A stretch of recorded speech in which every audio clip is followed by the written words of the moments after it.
All right, so I'm gonna tell you guys about my labor and delivery story. It's nothing exciting. I didn't, my water didn't break at home and I had to be rushed, you know, by a flashing mob of police cars.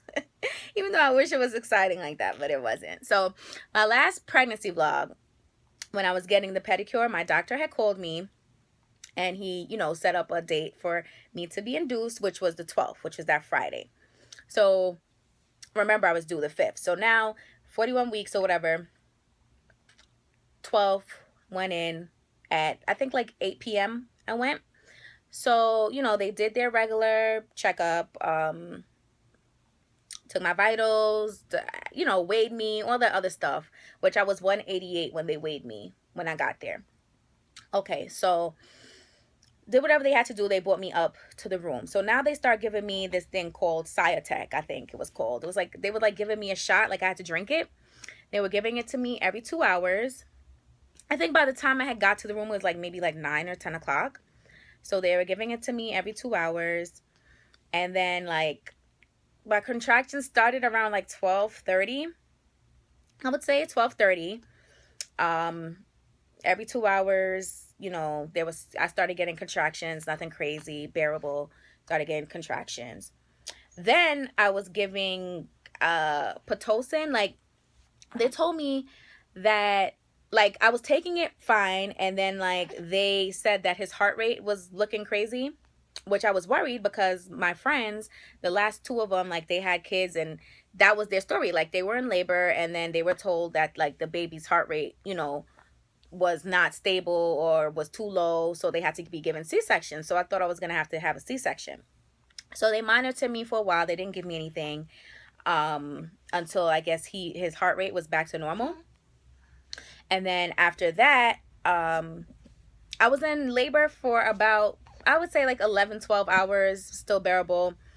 But I could, like, it was still bearable, but I could feel where it was about to get unbearable. So I asked for I asked for the epidural. After I asked for the epidural, then they took me to like a different floor. Took me to a different floor. Um, I could still feel everything. By this time, it's morning. Like the sun is out. So I could still feel everything. So I told them, they asked if I, like how everything was going. I'm like, I could still feel everything.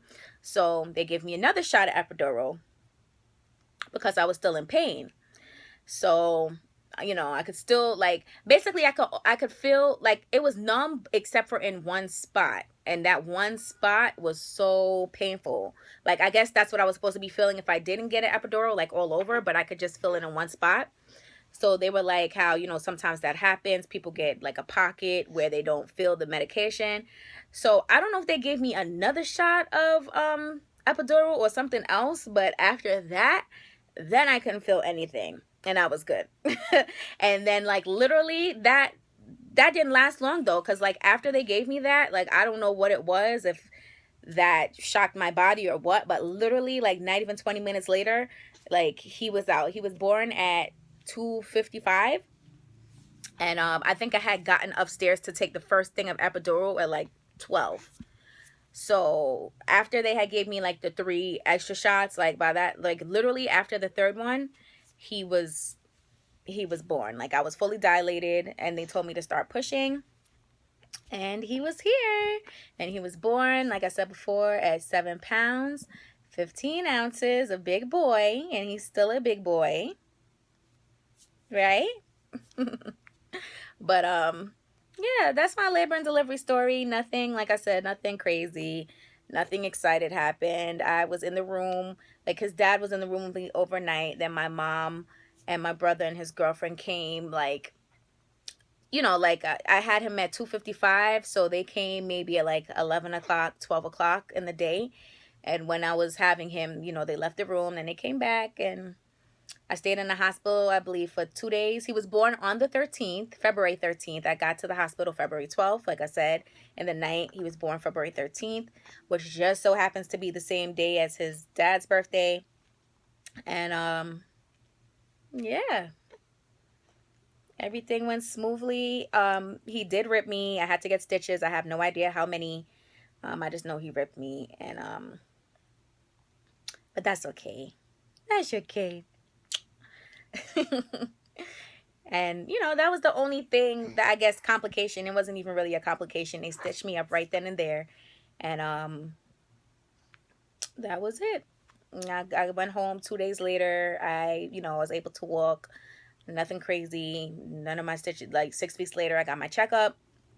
I was able, you know, to go back to work if I wanted to, um, which I did. But you know, but I'm only working part time. Which, you know, I have a story to tell about work too after this video. But yeah, it's my labor and delivery story. Like I said, nothing special. I had to be induced. I was induced, and that was it. I feel like if I didn't get the epidural, I would have been in labor much, much longer. Because the contractions were coming when they were giving me this, you know, the Cyotec, the shots of whatever they were giving me, but they were coming like they were coming, but they were coming slowly. Like once I got that epidural, like it was like 1, 2, 3. So I might not have had him until, you know, the next day or like very late, the day I had him. But it is what it is. I don't regret anything. Like I said, the pain was bearable. If I do have another child or children, I might try and go, you know, without anything, because I feel like it's bearable. It's just, you know, like I said, I remember my other pregnancy vlogs, I was saying nobody's telling me, like I was trying to Google what contractions feel like, and you know, just doing the most.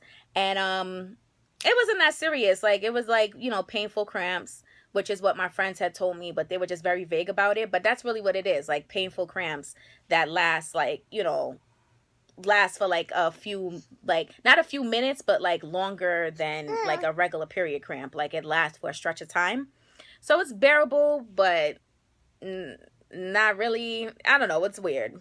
I guess that's why nobody could answer me when I was asking. But um yeah, I don't know. I guess we'll see next time around if a next time comes. But yeah, that's the story.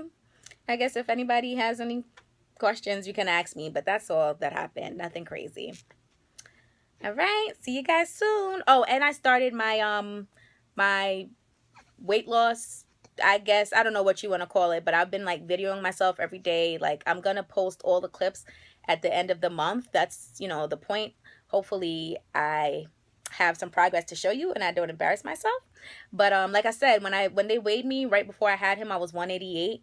Right after I had him, I was like 177, which is what I was before I was pregnant. And right now I'm 171.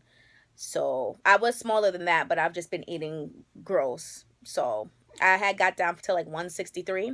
Now I'm back up to 171. So at the end of the month, I'm going to show you guys my progress. I'm going to, you know, I'm working out. I'm trying to eat better.